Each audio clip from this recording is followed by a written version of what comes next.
Halo football lovers, kembali lagi di Starting 11 News. Seperti biasa, kami akan terus menyajikan informasi seputar dunia sepak bola spesial untuk Anda.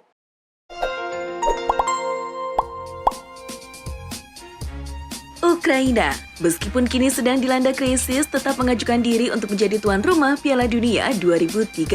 Ukraina akan bergabung dengan dua negara Eropa lainnya, yakni Spanyol dan Portugal, dalam upaya untuk menjadi host bersama Piala Dunia 2030.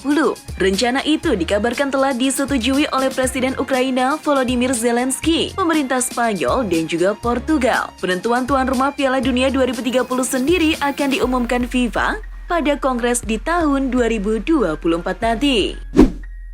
Gonzalo Higuain sudah umumkan pensiun. Berbagai pihak memberikan pesan kepada ex-penyerang Real Madrid tersebut. Jose Mourinho dan Paulo Dybala termasuk di antara mereka yang mengirim pesan media sosial ke Gonzalo Higuain. Anda hebat di dalam dan di luar lapangan. Terima kasih untuk sepak bola Anda, tulis Dybala dalam sebuah cerita Instagram. Di sisi lain, Mourinho menuliskan, apakah Anda lelah mencetak gol? Nikmati sisa hidup Anda. Bek kanan andalan Real Madrid, Dani Carvajal, buka suara jelang laga El Clasico tengah bulan ini. Ia bicara soal Barcelona dan Xavi Hernandez. Carvajal merespon pernyataan Xavi baru-baru ini, yang mengklaim jika tim terbaik tak selalu menang di ajang Liga Champions. Xavi merasa kompetisi ini terasa agak kurang adil. Ucapan Xavi merujuk pada kekalahan dari Bayern 2-0 di matchday kedua UCL musim ini. Carvajal lalu mengomentari bahwa ia merasa kompetitornya harus belajar menerima hasil. Striker legendaris Serie A Antonio Cassano menilai bahwa bomber Milan Rafael Leao tak ada apa-apanya jika dibandingkan dua penggawa Manchester United, yakni Marcus Rashford serta Jadon Sancho. Kualitas dua bintang MU itu disebut lebih baik ketimbang Leao. Leao sendiri disebutnya merupakan perpaduan Ousmane Dembele dan Anthony Martial. Cassano merasa Leao tidak layak dihargai 150 juta euro. Dengan kebetulan, Leao juga tidak mencetak 50 gol per musimnya. Kota Paris dan Marseille telah mengumumkan akan mengikuti langkah Lille dan kota-kota lain di Prancis untuk memboikot Piala Dunia 2022. Aksi boikot ini sebagai bentuk protes pada Qatar. Wakil Wali Kota Paris untuk bidang olahraga, Pierre Rabadan, mengatakan Kota Paris memutuskan tidak akan memasang layar lebar untuk acara nonton bareng pertandingan Piala Dunia 2022. Hal itu didorong oleh kekhawatiran akan pelanggaran hak pekerja migran dan dampak lingkungan dari turnamen sepak bola itu di Qatar. Pelatih Liverpool Jurgen Klopp mengaku selalu mengamati Martin Odegaard dan sempat tertarik untuk memboyongnya sebelum pindah ke Arsenal. Ketertarikan Klopp kepada Odegaard sejak dirinya masih menangani Borussia Dortmund. Gelandang internasional Norwegia itu promosi ke panggung senior pada usia 15 tahun dan pada tahun 2015 ia waktu itu bergabung dengan Real Madrid. Bintang Inter Milan asal Turki Hakan Calhanoglu menyebut kemenangan timnya adalah untuk pelatih Simone Inzaghi yang dalam beberapa waktu belakangan kerap dikritik. Calhanoglu merupakan pencetak gol tunggal kemenangan Inter atas Barcelona di Liga Champions. Kami selalu bersama pelatih Inzaghi. Dia melihat bahwa ada tim yang berjuang untuknya, kata Calhanoglu. Presiden Real Madrid Florentino Perez kembali menyuarakan keinginannya untuk membuat Liga Super Eropa. Menurutnya, itu adalah solusi untuk menyelamatkan keuangan klub-klub Eropa dan membuat kompetisi yang lebih menarik. Kendati demikian, ide Perez tersebut mendapatkan tantangan dari sejumlah pihak, termasuk pelatih Liverpool, Jurgen Klopp. Menurut Klopp, pembentukan Liga Super Eropa akan membuat para pemain memiliki jadwal semakin padat. Situasi di lapangan saat kejadian coba dianalisis pakar asal Inggris. Ice Murphy, konsultan keselamatan kerumunan untuk acara olahraga di Inggris, menilai sesuatu terjadi bukan tanpa sebab. Seringkali jika Anda melihat garis waktu bencana, dan terutama latar belakang budaya dan ekonomi di sekitar peristiwa tersebut, selalu ada tanda-tanda peringatan yang mengindikasikan hal seperti ini mungkin terjadi. Terang Ice Murphy. Lebih lanjut, Murphy menilai penyebab kematian ratusan supporter sulit dihindarkan jika terjadi kepanikan. Dalam hal ini, gas air mata yang dilemparkan bisa menjadi penyebabnya.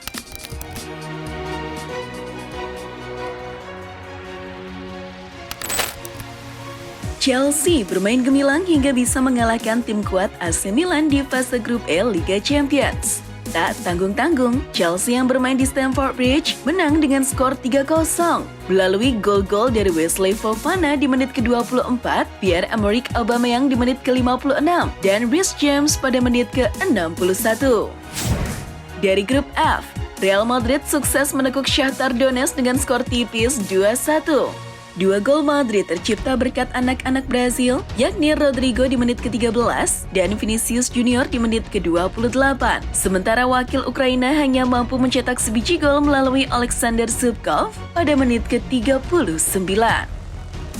Di grup G, Manchester City tampil terengginas ketika sukses mengalahkan FC Copenhagen dengan skor fantastis 5-0. Sang mesin gol Erling Haaland turut menyumbang 2 gol, masing-masing di menit ke-7 dan 32. 3 gol City lainnya terjadi karena bunuh diri David Kocholava di menit ke-39, Riyad Mahrez di menit ke-55, dan Julian Alvarez di menit ke-76. Sementara di grup H, Juventus menang 3-1 atas Maccabi Haifa di Allianz Stadium. Adrian Rabiot membuka keran gol Bianconeri di menit ke-35. Dusan Vlahovic menggenapinya di menit ke-55. Dan gol kedua dari Rabiot di menit ke-83 memastikan 3 poin bagi Juve. Tim tamu sendiri sempat perkecil skor melalui Dean David. Di laga lainnya, FC Salzburg menang 1-0 atas Dinamo Zagreb, RB Leipzig menang 3-1 atas Celtic, Borussia Dortmund menang 4-1 atas Sevilla, dan PSG ditahan imbang Benfica 1-1. Gelandang Juventus, Adrian Rabiot telah mencetak gol pertamanya dalam 50 penampilannya bersama Juventus di semua kompetisi melawan Maccabi Haifa. Seperti dikutip Opta, itu adalah gol pertama Rabiot sejak Mei 2021 ketika ia mencetak gol dalam pertandingan tandang melawan Bologna. Andrea Pirlo bertanggung jawab atas Bianconeri saat itu. Erling Haaland kembali menunjukkan performa impresif. Pemain asal Norwegia itu memang hanya bermain selama 45 menit, akan tetapi mampu mencetak 2 gol. Menurut Jack Grealish, kiper Copenhagen bahkan memberikan bisikan padanya soal aksi Haaland. Kiper lawan dari Copenhagen berkata padaku setelah dia mencetak salah satu golnya, dia bukan manusia. Aku hanya bisa mengiyakan, kata Jack Grealish. Rekor Liga Champions pecah kala Lionel Messi membobol Benfica. Golnya pun tercipta dengan sangat indah. La Pulga kini sudah mencetak gol ke gawang 40 klub berbeda pada pentas tertinggi Eropa. Dia memecahkan rekor sebelumnya milik dirinya sendiri, yakni 39 klub, dan unggul 2 klub dari pesaing dekatnya, yakni Cristiano Ronaldo dengan 38 klub. Gol tersebut juga menjadi yang ke-127 buat Lionel Messi di Liga Champions. Menurut kabar dari Forbes, kepindahan permanen Griezmann ke Atletico Madrid akan segera terjadi. Manajemen Atletico Madrid dan Barcelona disebut mendapatkan perkembangan positif terkait proses negosiasi. Barca diklaim sepakat untuk mengurangi biaya transfer menjadi 20 juta euro. Griezmann yang disebut akan menyepakati kontrak hingga 2026 juga akan menerima gaji yang lebih rendah. Pelatih Manchester United, Erik ten Hag, mengungkapkan bahwa pemain berusia 37 tahun tersebut frustasi karena kurangnya menit bermain, namun menegaskan bahwa Cristiano Ronaldo tetap menjadi sosok yang profesional di belakang layar. Saya tidak melihatnya tidak bahagia. Ia bahagia, berlatih dengan baik, semuanya begitu, kata Erik ten Hag. Klub Liga Jerman Bayer Leverkusen akhirnya resmi memecat Gerardo Seoane dari kursi pelatih pada Rabu 5 Oktober waktu setempat karena awal musim yang buruk. Dari 12 laga yang sudah dijalani di semua ajang, di Worksoft baru meraih 2 kemenangan. Usai memecat Seoane, Leverkusen akhirnya resmi menunjuk Xabi Alonso sebagai pelatih. Menurut laporan media Jerman, Alonso akan bekerja di Leverkusen hingga 30 Juni 2024. Sevilla resmi memecat sang pelatih Julen Lopetegui usai digasak Borussia Dortmund. Setelah menjalani 10 pertandingan pada musim ini, Sevilla hanya mampu meraih 1 kemenangan. Selebihnya, Lopetegui hanya mampu memberikan 3 hasil imbang dan 6 kekalahan. Kini dilansir Sky Sport, Lopetegui jadi kandidat pelatih Wolves untuk menggantikan posisi Bruno Lage yang juga dipecat. Menyusul desas-desus ada klausul yang memungkinkan Real Madrid membeli Erling Haaland dengan biaya lebih rendah, Manchester City membantah laporan tersebut. Pada konferensi pers, pelatih City Pep Guardiola mengatakan itu tidak benar. Dia tidak memiliki klausul pembelian khusus untuk Real Madrid atau tim lain. Sebelumnya memang beredar kabar Haaland punya klausul yang menyebutnya bisa pindah ke Real Madrid pada 2024. Manajer Manchester City Pep Guardiola memberikan kabar terkini terkait kondisi Kyle Walker yang sudah absen dalam 2 laga terakhir karena cedera. Guardiola mengkonfirmasi bahwa Walker akan absen dalam beberapa pekan lagi. Dia mengalami masalah di perut, tapi itu hanya akan untuk sementara waktu saja. Soal peluang Walker bermain di Piala Dunia 2022, Guardiola mengaku belum bisa memastikan hal itu. Frank Casey dibekap cedera usai tampil bersama Barcelona di laga Liga Champions. Kabar cederanya Casey diumumkan Barca tak lama setelah mereka mengumumkan Andreas Christensen yang juga cedera. Ex AC Milan tersebut mengalami cedera otot. Football Espana melaporkan Casey akan absen selama 2 pekan. Beberapa hari setelah pengumuman pengunduran diri Gonzalo Higuain, mantan pemain Juventus lainnya memutuskan untuk gantung sepatu. Dia adalah Kwadwo Asamoah. Keputusan untuk pensiun karena sudah tidak ada lagi klub yang mau menampung pria berusia 33 tahun tersebut. Asamoah tidak memiliki klub dalam setahun terakhir. Klub terakhir yang dibilangnya adalah Cagliari. Pasca turnamen Piala Dunia di Qatar, masa depan Luis Suarez akan melayang. Kontraknya dengan Nacional akan habis pada November dan dia diperkirakan tidak akan bertahan. Menurut AS, Suarez sedang dalam pembicaraan lanjutan untuk mencapai kesepakatan dengan Los Angeles Galaxy untuk 2023, di mana ia akan berbagi ruang ganti dengan Chikarito Hernandez dan juga Ricky Pique.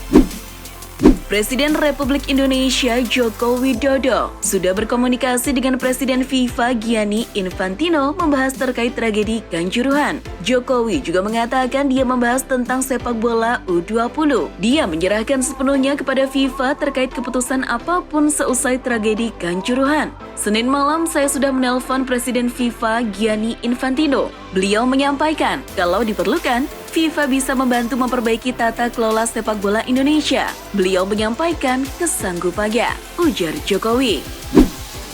Timnas Indonesia U17 sukses menghajar Uni Emirat Arab 3-2 di kualifikasi Piala Asia U17 di Pakansari. Indonesia unggul 2-0 terlebih dahulu melalui gol yang dicetak oleh Nabil Asyura dan Arkan Kakak Putra. Uni Emirat Arab lantas menyamakan kedudukan menjadi 2-2 dalam rentang waktu 5 menit lewat kaki Walid Malala dan Gate Abdallah. Indonesia kemudian berhasil memimpin lagi di babak kedua, lagi-lagi lewat aksi Kakak Putra. Hasil ini membuat Timnas Indonesia U17 sementara memimpin grup B dengan 6 poin dari 2 laga. Itulah informasi seputar dunia sepak bola spesial dari Starting 11. Buat kamu yang gak mau ketinggalan berita terupdate dan terbaru seputar dunia sepak bola, jangan lupa untuk like, share, dan subscribe. See ya!